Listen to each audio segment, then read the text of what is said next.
All right, welcome back, folks. We're going to take more of your calls, and we're going to be joined by a former Navy SEAL and author Carl Higbie and Trump surrogate to boot. Don't go away. But first, we talked at length about the meeting today between Paul Ryan and Donald Trump. But what about their politics? What do they agree on? What do they disagree on? Let's send it out to our own John Bachman. And John, fill us in, will you, sir? Well, Steve, a lot of smiles, a lot of glad handing on Capitol Hill today. It's clear that Trump and Paul Ryan were both on their best behavior in front of the TV cameras. And this week we've seen that Donald Trump has some flexibility on some key policy matters. So it remains to be seen, though, if that flexibility will bring Ryan and Trump closer together or draw them further apart. I thought he's a very good personality.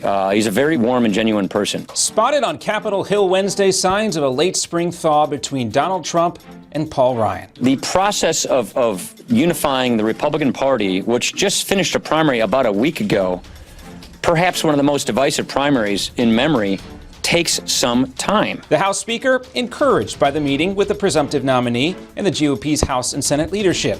But Ryan says he's still not ready to commit to that endorsement yet. I'm not there right now. Ahead of Wednesday's meeting, Trump making an overture on his controversial ban of Muslims entering the United States. Sure, I'd back off on it. I'd like to back off as soon as possible. So that's now. This was then.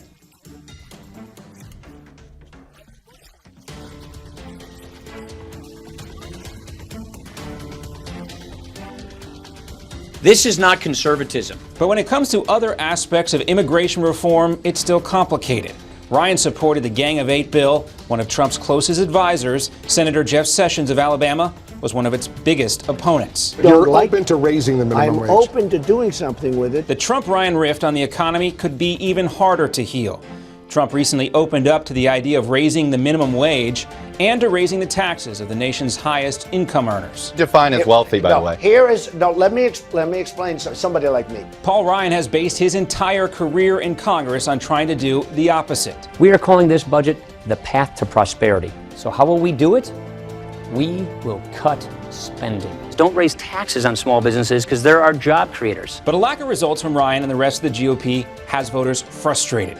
It's also put Trump in this position as the party's presumptive nominee. And while everyone knows the GOP will need real party unity, there remains a chasm between the party's two most powerful players. What's not clear is who has the most leverage.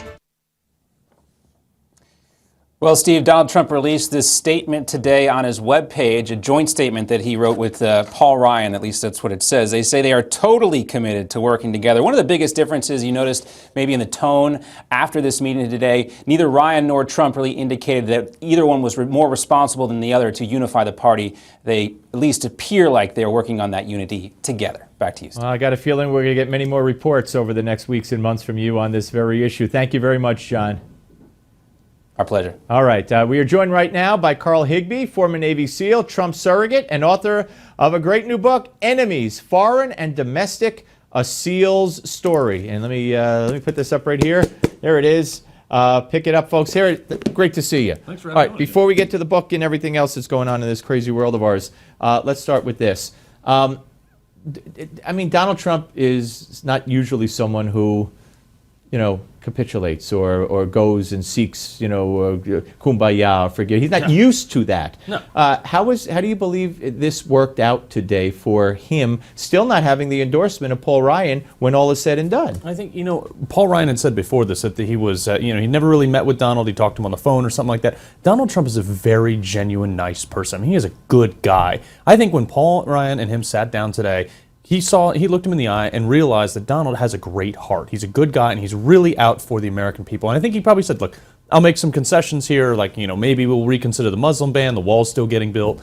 But, and they just probably had a dialogue. And I think that's what people need to do with him on Capitol Hill that don't know him. Get to know him, and I think they'll see that he's out for the people. How do you feel now we could seg into the book here. I don't know if I want to do that completely, but how do you feel about as we played the soundbite earlier in the show, his saying to Greta tonight that, yeah, he'd love to reconsider the ban. He'd love to do away with it. Now, of course, it's never been a ban, right. And he appointed Giuliani to head this committee to fix the problem. Right. But still, the words matter, and for him to say, oh, I'd love to get rid of it. When so many people, poll after poll, voted in the primaries, and they took state by state, and 65, 70% of Republican voters said, yes, we agree with this ban. And now he's backing off. I don't think that whole ban was a broad statement to cover an initial problem. He said, look, the problem, I believe, is Islam as a whole. Great. Okay, now we've narrowed it down to what a closer problem is, the Syrian refugees. So he's reconsidering the ban. He's moving down to what the problem is. And as we get more fine-tuned, we can take this down to something that's actually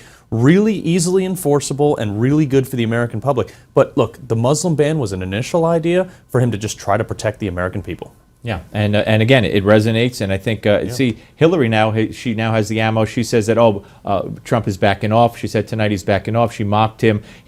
But I thought that was something that Trump could run on. Again, not calling it a total Muslim ban. It never was a total Muslim ban. But just, Hillary on one hand says Muslims have nothing to do with terrorism. And on the other hand, you had Trump says, really? So that, to me, that's a distinction that I thought Trump could capitalize on. I hope he still can. Yeah, I think he can. And it's not about politics. He's looking at keeping him and his family and American people safe. I mean, look, Hillary Clinton's an idiot if she believes that Muslims have nothing to do with radical Islam. I mean, well, she said that they have nothing to do with terrorism. Yeah. All right, the book, Enemies, Foreign and Domestic. Right. I mean, again, I say this to everybody who ever served. You're a better man than I for putting on the uniform, and we thank you for your service. No, seriously.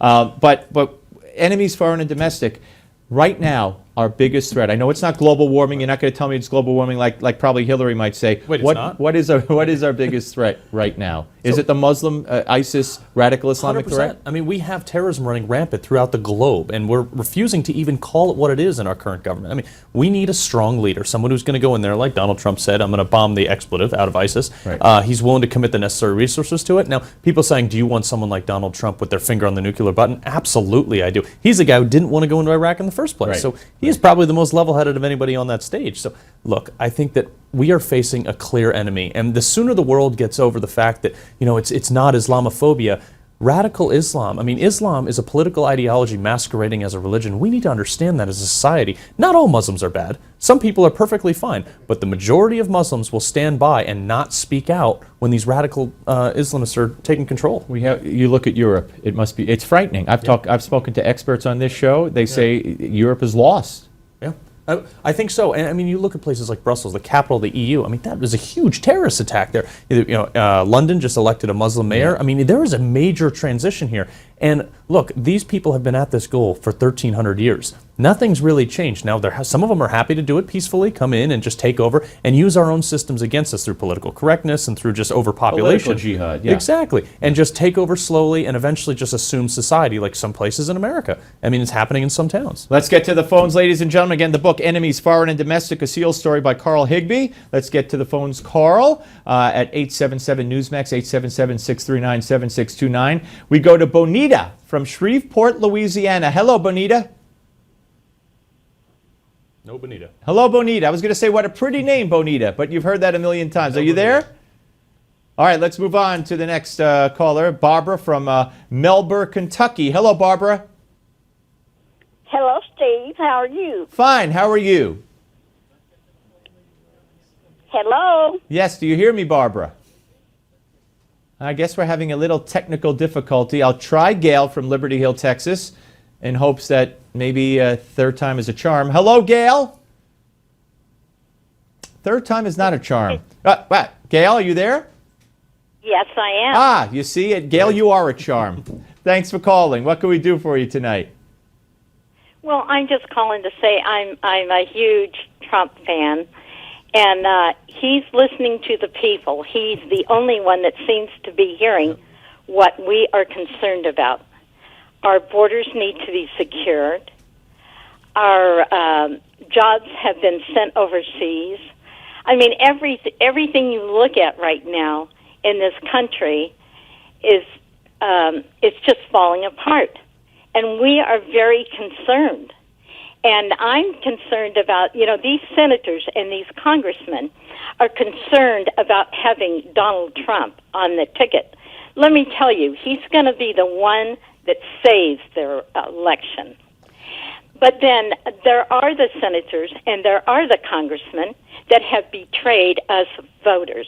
And Gail, do you consider Paul Ryan to be one of those?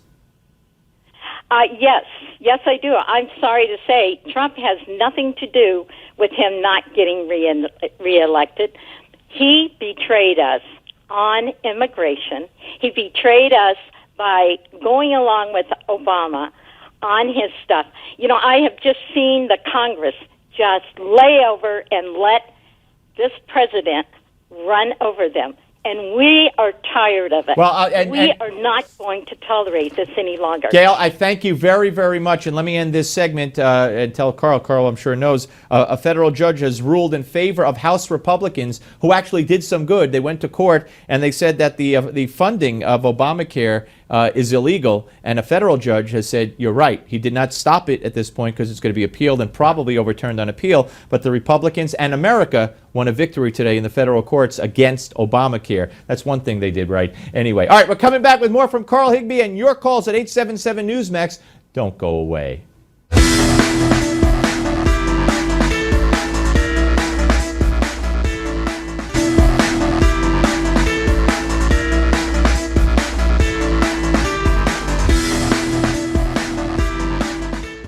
All right, folks, welcome back to the Steve Malzberg Show. We're rejoined by former Navy SEAL Carl Higbie. He's author of Enemies, Foreign and Domestic, a SEAL's Story. He's also an official Trump surrogate, which means that when you're speaking to Carl, you're speaking to the Trump campaign. And why don't we start that right now again at 877 Newsmax and say hello to Jason from Las Vegas, Nevada. Hey, Jason, you're on with Steve and Carl from the Trump campaign, sir.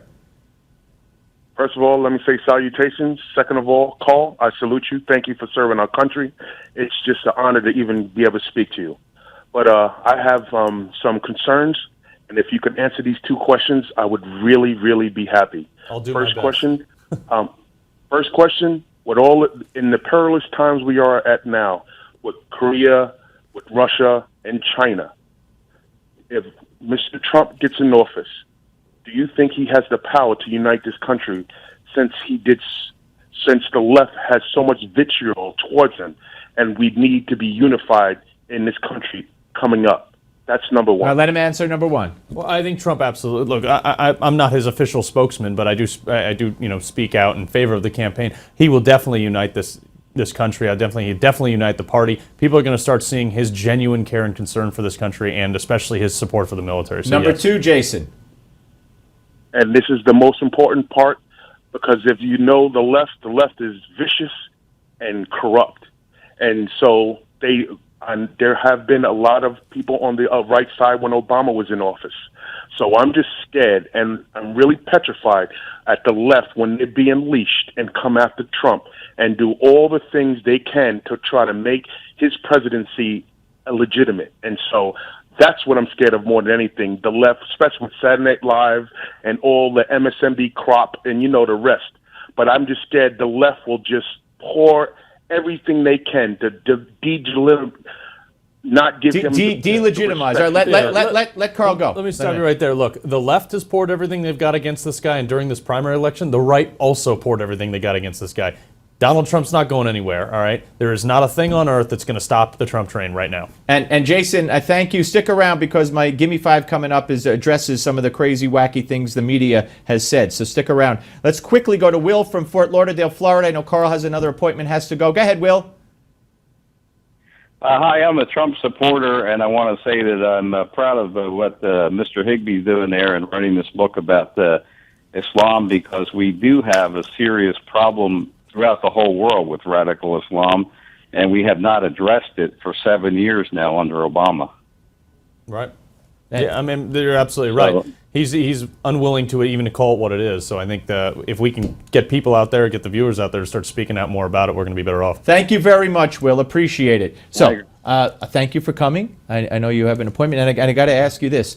A Donald Trump administration, notwithstanding what he said today about the Muslim ban, that he will be proactive in getting ISIS away and recognizing the problem. 100%. Yeah. 100%. Because look, he's a New Yorker. He's got New York values, which means you come to my place and mess with me, I'm coming to your place and mess with you. Great to see you. We'll see you again. Good luck with the book, Trump Surrogate, ladies and gentlemen. Carl Higbie, and get the book, Enemies, Foreign and Domestic: A SEAL's Story. You will not regret it. I promise you.